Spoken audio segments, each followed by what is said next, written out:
하나님의 말씀은 시편 23편 1절에서 6절입니다. 구약성경 819쪽. 여호와는 나의 목자시니 내게 부족함이 없으리로다. 그가 나를 푸른 풀밭에 누이시며 쉴 만한 물가로 인도하시는도다. 내 영혼을 소생시키시고 자기 이름을 위하여 의의 길로 인도하시는도다. 내가 사망의 음침한 골짜기로 다닐지라도 해를 두려워하지 않을 것은 주께서 나와 함께 하심이라. 주의 지팡이와 막대기가 나를 안위하시나이다. 주께서 내 원수의 목전에서 내게 상을 차려주시고 기름을 내 머리에 부으셨으니 내 잔이 넘치나이다. 내 평생의 선하심과 인자하심이 반드시 나를 따르리니 내가 여호와의 집에 영원히 살리로다. 아멘. 하나님께서 오늘 이 땅에 평강 주시기를 원합니다. 믿음 없이 사는 사람들이라 할지라도 그들에게 은혜를 베풀어 주시고 긍휼히 여겨 주셔서 사망의 음침한 골짜기에서 벗어날 수 있도록 살 길을 열어 주시기를 원합니다. 갑작스럽게 전쟁의 상황 속으로 자신들이 원하지 않았음에도 불구하고 떨어진 나락에 빠진 이란과 그 주변에 있는 중동의 여러 나라들, 그리고 이 전쟁을 주도하는 이스라엘과 미국, 그 모든 나라들이 하나님 앞에 자비를 찾고 긍휼을 찾고 자신들의 생각과 욕망 때문에 애꿎은 생명들을 죽이고 슬픔과 고통을 만들어내는 죄악된 모습을 버릴 수 있도록 속히 하나님의 은혜를 구할 수 있기를 원합니다. 우리가 이 땅에 살면서 원하지 않는 갑작스러운 위기 속에 놓일 때가 얼마나 많이 있습니까? 다윗도 그러한 삶을 살았습니다. 다윗은 어릴 때 풍요한 생활을 하지 못하고 가난한 집안에서 정말 들판에서 양을 치는 그런 목동으로서 인생을 출발하였습니다.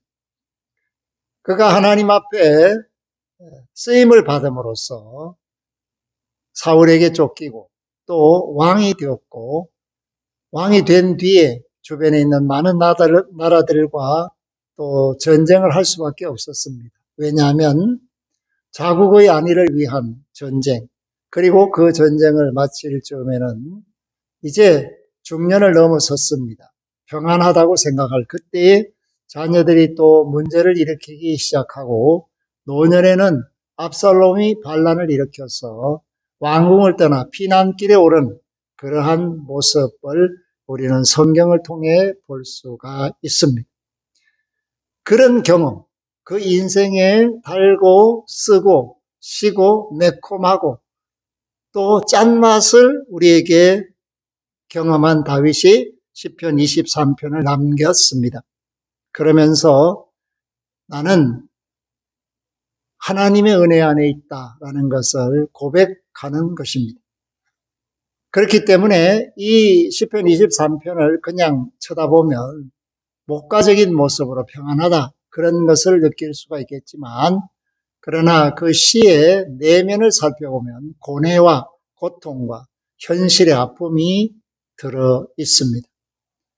그렇기 때문에 오늘 저와 여러분들은 육신의 연약함과 고통, 그 아픔, 슬픔, 이러한 것들 때문에, 질병 때문에 건강을 잃어서 아파하는 사람들을 생각해 볼 필요가 있고, 또한 갑작스럽게 물질 때문에 또 원하지 않았는데 직장을 그만두게 되어서 또 돈 쓸 일은 많은데 갚을 길이 없고 빌릴 길도 없는 그런 난감한 상황 속에 있는 사람들, 다시 말하여 물질이 우리에게 주는 고통과 아픔이 있습니다.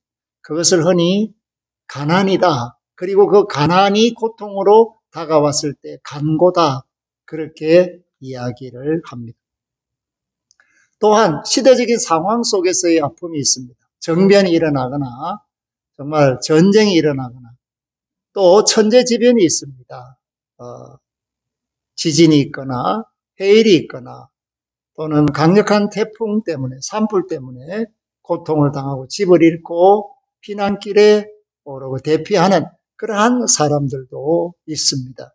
그것이 바로 사망의 엄침한 골짜기로 다닌다라는 표현 속에 인간이 당할 수 있는 그 수많은 아픔과 질고를 담고 있다라는 것입니다.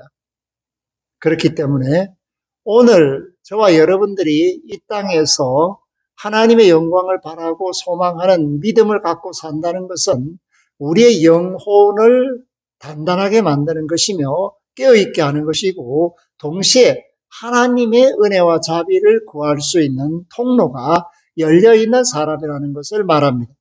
그런 사람이 이 시편 23편을 읽을 때 현실을 넘어서는, 고통을 넘어서는, 아픔을 넘어서는 찬란한 영광과 권능과 치유를 경험할 수 있게 하는 것이 바로 시편 23편입니다.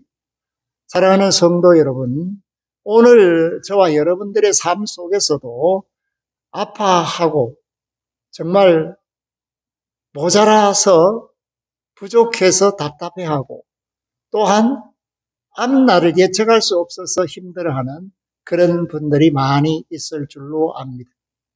지금 세계에서 일어나고 있는 그런 전쟁 상황을 보면서 어떤 사람들은 곡과 마곡이 일으키는 아마겟돈 전쟁이 시작되었다, 이렇게 말하는 사람들도 없지 않아 있습니다. 그러나 그러한 것을 바라서는 안 됩니다. 언젠가 일어날 일이라 할지라도 일부러 그 일을 만들거나 기획할 필요는 없습니다. 그렇기 때문에 오늘 저와 여러분들이 이 시편 23편에 있는 여러 상황들을 고려해야 합니다. 광야, 지리적인 상황이죠.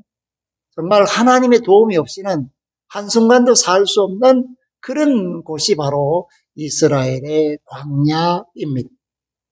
그러므로 하나님의 도움이 있어야만 초장도 발견할 수가 있고 마실 수 있는 물도 공급받을 수가 있습니다. 우리는 민수기를 통해서 그 광야를 다시 한번 살펴볼 수가 있는데, 물이 없기에 그들은 무리바에서 하나님을 시험합니다. 그러므로 모세와 아론이 그 반석에 지팡이를 2번 치는 결과를 낳게 되었고, 또 이러한 일들을 맞사라고 하는 것입니다. 시험이다, 그렇게 이야기합니다. 광야 같은 세상에서 부족함 때문에 생명의 위협을 느껴서 고통을 당하고 또 다투기도 하고, 동시에 내가 먼저 차지해야만 살 것 같은 착각을 할 수도 있고, 그것 때문에 시험에 들 수도 있는 것이 바로 광야 같은 인생을 사는 저와 여러분들의 현장, 삶의 현장, 현실이라는 것입니다. 모두가 원하지 않지만 또 모든 사람이 당할 수 있는 것, 그것이 바로 현실에서 일어나는 고통과 아픔이라는 것을 말합니다. 그것이 인간의 욕심일 수도 있고, 또는 자연현상일 수도 있고, 또는 나라들의 대립으로 일어나는 일일 수도 있습니다. 어찌되었든 광야는 하나님의 도움 없이는 헤쳐나갈 수 없는 아픔의 땅이다라는 것을 말을 하고 있습니다. 그래서 오늘 이 말씀에 푸른 초장이나 쉴만한 물가는 하나님의 인도에 달려있다라는 것입니다. 다윗 자신의 직업적인 경험, 그 경험이 이 속에 녹아 있습니다.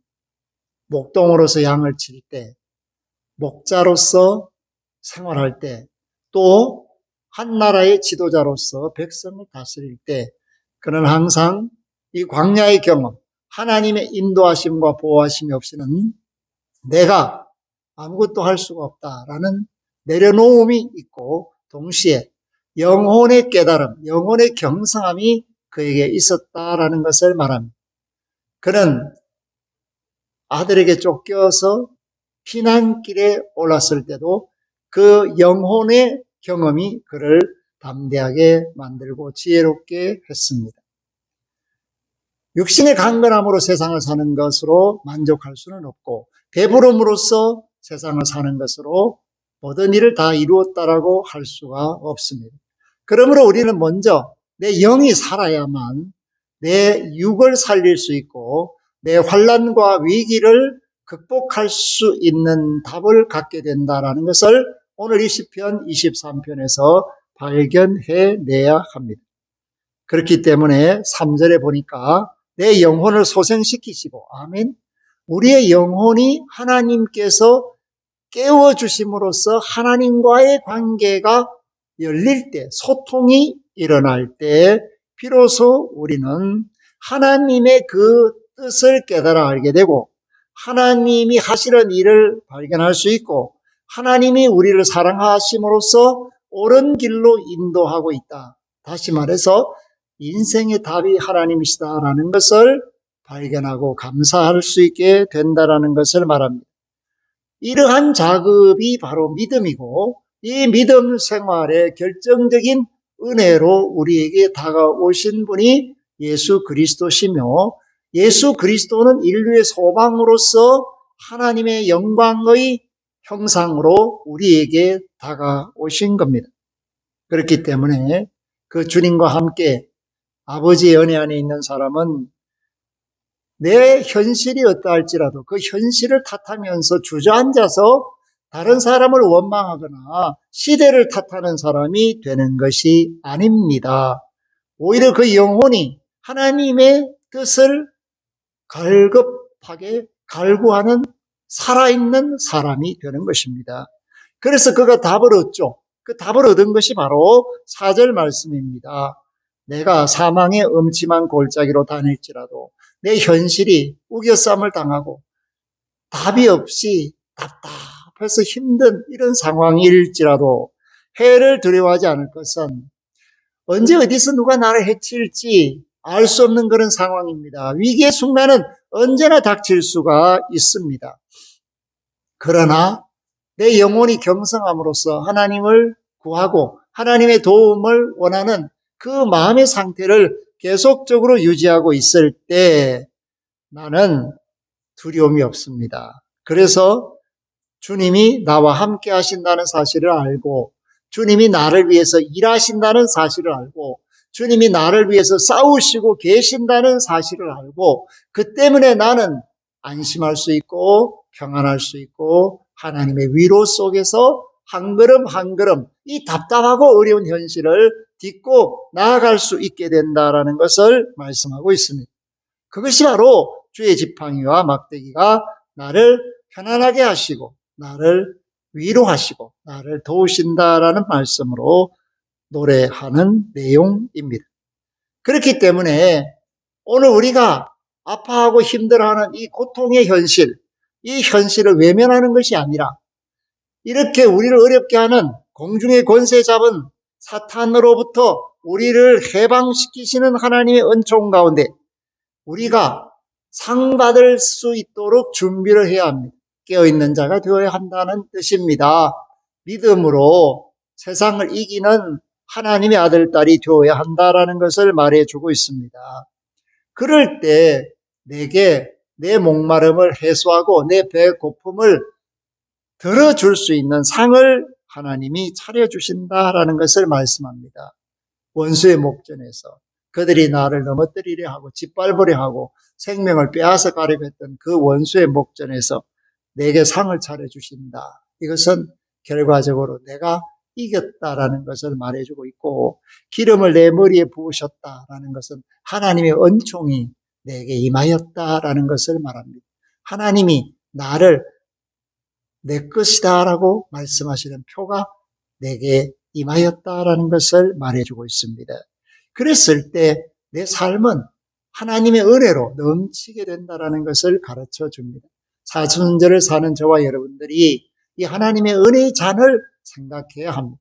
내 머리에 기름을 부으셨다. 나를 거듭나게 하시고 성령으로 충만하게 하시고 하나님의 자녀가 되게 하시고 은혜를 알고 감사하는 자로 살게 하신 그 하나님의 은혜가 내게 넘치나이다. 이렇게 매 순간 고백하면서 내 앞에 놓여있는 나를 우겨싸고 있는 나를 넘어뜨리려고 하는 그 모든 현실을 뛰어넘는 고난을 이겨내는 믿음의 사람으로서 평생 살아야 합니다. 그래서 6절이 우리에게 답을 주고 있습니다. 내 평생에 선하심과 인자하심이 내 평생에 하나님의 선하심과 인자하심이 반드시 나를 따르리니 반드시 나와 함께 하시리니 나는 하나님의 집에서 영원히 살 수 있습니다. 살리로라. 앞으로 산다는 뜻입니다. 그렇기 때문에 오늘 믿음으로 준비하지 않으면 영원한 하나님의 나라를 상속받지 못한다는 뜻이기도 합니다. 오늘 저와 여러분이 온전한 믿음으로 예수 그리스도 안에서 하나님의 나라를 상속할 수 있도록 현실을 넘는 믿음을 갖기를 원합니다. 도약하는 믿음, 전진하는 믿음, 이겨내는 믿음, 하나님의 나라를 소망하며 하나님의 뜻을 이루어가는 믿음으로 하나님을 기쁘시게 하는 하나님의 자녀로 인치심을 받아 세상의 소금과 빛의 사명을 감당하는 저와 여러분들이 될 수 있기를 주의 이름으로 부탁하며 축복합니다. 아멘. 하나님 감사합니다. 믿음의 주요 온전케 하시는 이 예수를 바라고 소망하며 오늘 시편 23편을 대합니다. 세상이 전쟁과 난리로 가득 차 있습니다. 그리고 경제적인 위기와 궁핍으로 사람들을 몰아가고 있습니다. 그럼에도 불구하고 우리의 영혼이 경성되어 하나님 앞에 깨어있을 때 우리는 염려나 걱정과 탄식이 아니라 오히려 사망의 엄침한 골짜기를 다닐지라도 더 담대해져서 해를 두려워하지 않는 믿음을 갖고 이긴다라는 승리의 노래를 부르는 하나님의 자녀로 부족함이 없도록 은총으로 가득하게 하여 주시며 감사로 잔이 넘치는 삶을 살게 하여 주옵소서. 그리하여서 우리가 영원한 하나님의 나라를 상속받을 준비를 믿음으로 하게 하여 주옵소서. 감사를 드리옵고 예수 그리스도의 이름으로 기도하옵나이다. 아멘. 지금은 교회의 머리가 되시며 우주의 주인이신 하나님 우리 아버지의 극진하신 사랑하심과 그 아들 예수 그리스도로 말미암아 구원받은 천하의 만민들 가운데 교회로 세움받은 이들 머리 위에와 성령으로 기름 부음으로 세상을 이길 수 있게 하시는 축복의 역사가 끊이지 않는다는 사실을 고백하는 예배하는 모든 이들 머리 위에와 구원받아 마땅한 천하 만민들 위에 영원토록 항상 함께 하시기를 축원하옵나이다. 아멘.